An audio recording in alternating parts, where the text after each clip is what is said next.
At 2:12 in the afternoon on January 25, 2026, three men sat inside the armored cabin of an M142 HIMARS north of Kharkiv.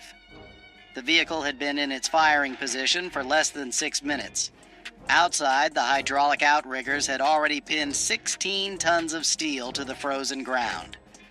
The men were waiting for a fire order that would change the course of winter for 300,000 Russians on the other side of the border. The reason was straightforward. Belgorod's heating depended on a single piece of infrastructure: one thermal power plant, one fixed point, one perfect target. One of the operators stared at the coordinates on his display. "Did they want heating?" he murmured. "Here comes the express service."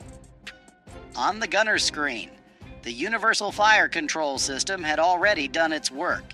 It had consumed real-time weather data, ballistic tables, and satellite-encrypted coordinates to draw an invisible but inescapable line between a Ukrainian forest and Russian steam turbines. In the launch module at the rear of the vehicle, 6 M31 GMLRS rockets sat ready in their pod. Each one carried a 90-kilogram warhead engineered to punch through reinforced concrete. They were not dumb rockets. They were mathematical predators with GPS guidance, inertial navigation backup, and no interest whatsoever in missing their target. The gunner's finger found the button. Physics hit the cabin like a fist. The first rocket left the tube on 4,540 kilograms of solid thrust, shoving the entire vehicle backward and compressing the suspension as if something enormous had just stepped on the roof. The blast baffle channeled a storm of fire and smoke into the snow below. The truck shook again, and again, and again, with intervals of a few seconds between each launch. 15 seconds after the first rocket left the rail, the sixth disappeared into the stratosphere at Mach 2.5. The silence that followed was worse than the noise, because now, hanging in the cold air, above the tree line, were 6 columns of dense white smoke, 6 vertical arrows pointing directly at their position. "Package is out! Move!" the section chief shouted. The driver did not wait for the stabilizers to finish retracting. He hit the transmission and floored it. The HIMARS skidded on the snow, tires clawing for traction as the engine roared. They had less than 70 seconds before Russian counter-battery radar triangulated those smoke trails and turned their position into a smoking crater. The crew drove hard into the trees and did not look back. Above them, the 6 GMLRS rockets crossed the Russian border at more than 3,700 kilometers per hour. At that speed, the air does not move out of the way. It compresses, heats, and burns, wrapping the nose of each missile in a sheath of plasma. These were not simple projectiles arcing through the sky on a fixed path. They were autonomous machines performing hundreds of micro-corrections per second, each one locked on the same mathematical obsession: the coordinates of the Belgorod thermal power plant. At 13,000 meters altitude, Russia's electronic warfare network tried to stop them. From the ground below, Pole 21 jamming systems activated and began flooding every GPS frequency with white noise. It was a wall of static specifically engineered to blind smart weapons and send them tumbling harmlessly into empty fields. Against most systems, it works. The M31 is not most systems. The instant the GPS signal degraded into digital garbage, the rocket's navigation computer did not hesitate for even a fraction of a second. Signal lost. Switching to inertial. Inside the nose cone, the inertial measurement unit took over. 3 laser gyroscopes and 3 accelerometers began measuring every millimeter of displacement in real time. They did not need satellites. They knew exactly where they were because they knew precisely where they started and exactly how fast they had been moving in every direction since the moment of launch. It was dead reckoning so accurate that the rockets could fly blind through 50 kilometers of jamming and still thread a window on the other side. To further complicate any intercept attempt, the swarm split apart. 3 rockets banked slightly northeast. The other 3 peeled northwest. It was a 3-dimensional pincer maneuver designed to overwhelm defense tracking algorithms simultaneously. If an S-300 battery tried to build a firing solution for the first group, the second group would be arriving through the blind spot before the solution was complete. 20 kilometers from the target, gravity became a weapon. The rockets tilted their noses downward and began a terminal dive at 70 degrees. Speed increased. Thermal friction increased. The radar cross-section of each warhead shrank toward almost nothing as the angle compressed what little reflective surface it had. To the air defense operators in Belgorod, these things were ghost signatures. Faint, fast, falling from the sky faster than their systems were designed to handle. 30 seconds from impact, the proximity sensors in each warhead activated, firing radar pulses toward the ground to measure exact detonation distance. The plan was not to explode on contact with the roof. That would be wasteful. The onboard computers were adjusting control fins 50 times per second to steer each rocket toward the plant's most critical structural points. Someone in Ukrainian intelligence had done their homework. These were not randomly chosen coordinates. They were the high-pressure boilers, the gas distribution nodes, the places where the infrastructure was simultaneously most vital and most vulnerable. Now let me explain what was inside each warhead, because what these rockets carried was not simply an explosive charge, it was a carefully engineered sequence of destruction. Under the outer casing sat 90 kilograms of PBXN-109 explosive. This is a substance so chemically stable that you could drive nails with it, and it would not detonate. It requires a precisely timed detonator signal to initiate. When that signal arrives, the solid explosive converts to expanding gas at 8,000 meters per second. The chemical energy release in that fraction of a second is staggering. But the explosive itself was only the first stage. At the heart of the warhead, positioned in front of the explosive charge, sat a pure copper liner shaped like an inverted cone. This is the real weapon. When the explosive detonates behind it, the pressure wave collapses the copper cone inward and forward, but not as a solid chunk of metal. The physics of the process transform it into a superplastic jet of liquid copper traveling at roughly Mach 25. At that velocity, reinforced concrete does not behave like a wall. It behaves like water. The copper jet can penetrate a full meter of solid concrete or half a meter of armored steel before the rest of the warhead even makes contact with the outer surface. It enters the building first, punching a path through everything between the roof and the machinery inside. Then the steel casing surrounding the explosive shatters into thousands of pre-fragmented shards of red-hot steel that follow the copper jet inward. A shaped charge detonating inside an enclosed space full of machinery is a very different event than one detonating against an open surface. And then there is the delay fuse. The onboard computer was programmed with a 20 millisecond delay between penetration and detonation. 20 milliseconds sounds like almost nothing.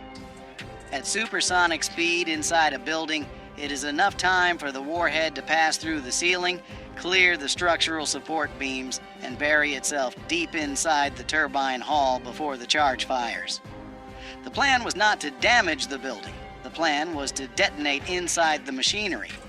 Lockheed Martin engineers also included magnesium particles in the explosive mixture.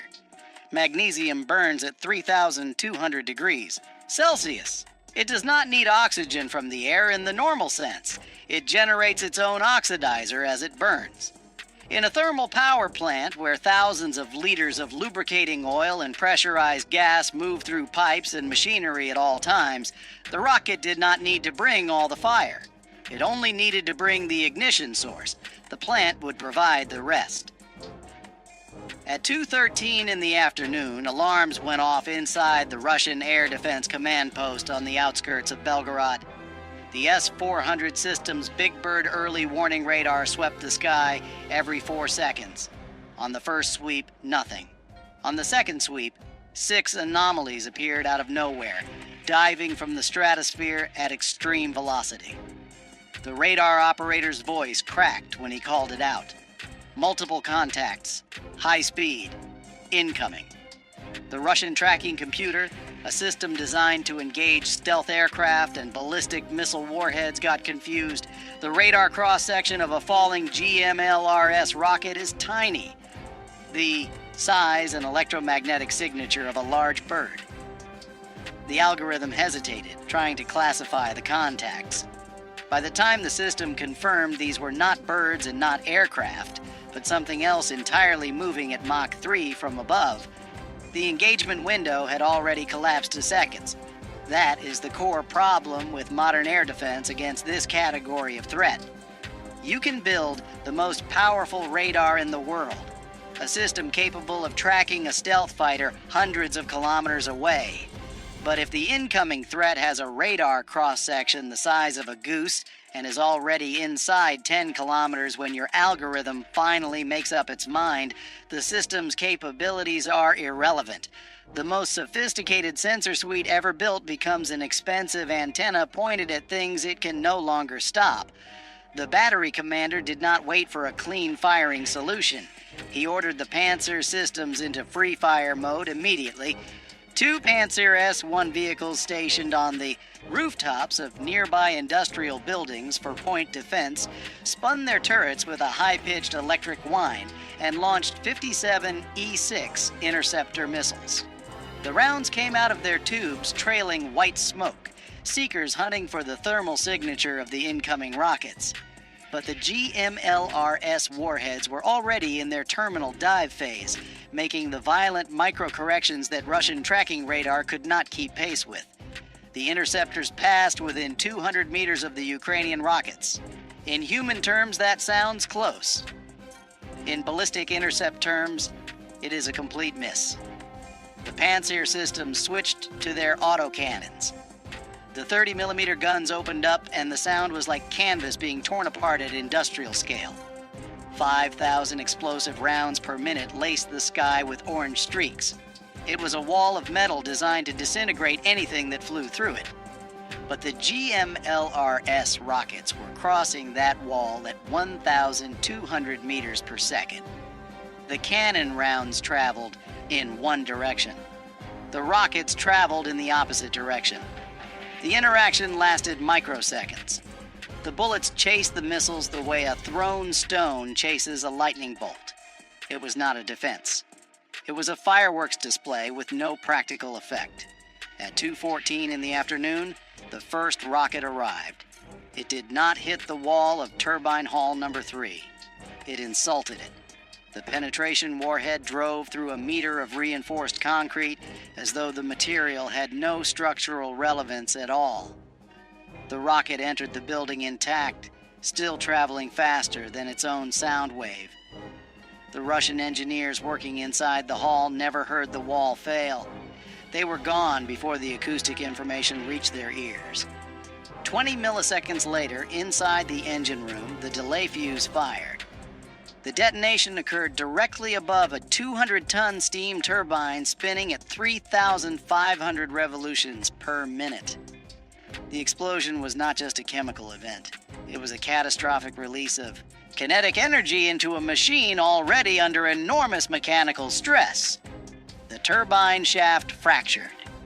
The steel blades, suddenly freed from their rotational constraint, departed the assembly at high velocity in every direction, punching through pipes, generators, support columns, and exterior walls. Steam superheated to 500 degrees Celsius erupted from the broken lines, filling every enclosed space with a medium that destroyed everything biological it touched in seconds. 15 seconds after the first impact, calculated precisely to allow emergency response systems just enough time to attempt activation before being destroyed, the second and third rockets hit the central control building. The warheads detonated inside the SCADA server room. The monitoring screens showing red alerts converted to glass fragments. The automated systems that might have isolated safety valves or shut down secondary grid connections were vaporized. The thermal power plant lost its ability to see, hear, or respond to anything happening inside its own systems. The final 3 rockets found the high-voltage transformers and the oil storage tanks. The combination of transformer oil, winter air, and high explosive produced a black and orange fireball that climbed 300 meters into the gray sky. The shock wave propagated outward and shattered windows in apartment buildings 5 kilometers from the impact point. Seismographs at the Ukrainian border recorded a 2.1 magnitude event. The ground had registered what the power grid already knew. Throughout Belgorod, the lights flickered once, then twice, then died. Electric water pumps stopped. Building management systems went offline. In 40,000 apartments, radiators began cooling immediately. The temperature outside was well below freezing, and it would keep falling through the night. In under 5 minutes, a $300 million investment representing decades of Soviet and post-Soviet engineering had become a field of burning scrap, metal generating heat that would warm nothing and no one. The fire inside the plant burned at 1,800 degrees Celsius. The city it had heated was now without power, without warmth, and staring at a winter night with no clear answer for when any of that would change. The HIMARS crew was already kilometers away, absorbed back into the forest, leaving behind nothing but tire tracks in the snow and 6 columns of dissipating smoke. Consider what had actually happened here. A crew of 3 men, a vehicle the size of a large truck, and 6 rockets costing a fraction of the infrastructure they destroyed, had removed the primary heating source for a city of 300,000 people in under 120 seconds of actual engagement. The entire sequence from first launch to last impact was under 2 minutes. The planning that enabled it took weeks. The technology that made it survivable for the crew took decades to develop. The decision to use it reflected a cold strategic logic that had been building since the war began. Russia had spent 2 years sending missiles and drones into Ukrainian civilian infrastructure, power plants, heating networks, water systems, electrical substations. The strategy was to make winter itself a weapon, to freeze Ukrainian civilian resolve the way conventional military pressure had failed to break it. The HIMARS strike on Belgorod was not an accident of targeting or a miscalculation. It was a demonstration that infrastructure is a two-way target set. The same logic Russia applied to Ukrainian cities could be applied with considerably more precision in the other direction, using weapons that cannot be effectively jammed, cannot be reliably intercepted at terminal velocity, and can be launched and moved before counter-battery fire arrives. The crew of that HIMARS was already gone. The smoke trails were already dissolving. And in Belgorod, in the dark and the cold, 300,000 people were beginning to understand something that military planners on both sides had known for a long time. In this war, winter does not care which side you are on.